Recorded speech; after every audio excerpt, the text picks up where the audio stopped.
Tignan niyo tong bus na to mga paro. Reckless magmaneho yan. Ayun o. Miami bus o. Shoutout sa'yo.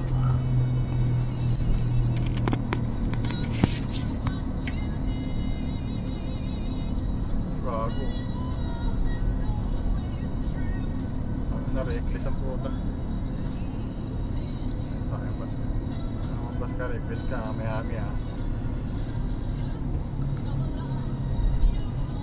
Miami bus, reckless yung pagmamaneho ng driver nyo. Nagmamadali mga pare, no? Ayun, pa ganun-ganun sa kalisada. Paano mo uod eh. Palipat-lipat ng linya eh. Ang laki-laki ng dala eh. Ang hirap sa mga yan eh. Pag naka-aksidente, nako. Wala. Kawawa yung mga madadamay. Kaya shoutout dito sa Miami bus, no? Sa may-ari ng bus na to, yung driver nyo. Ang lupit magmaneho ah. Samantalang dapat maayos siya kasi tawang sakay niyan. Pampasahero yan. Kaya dapat ride safe.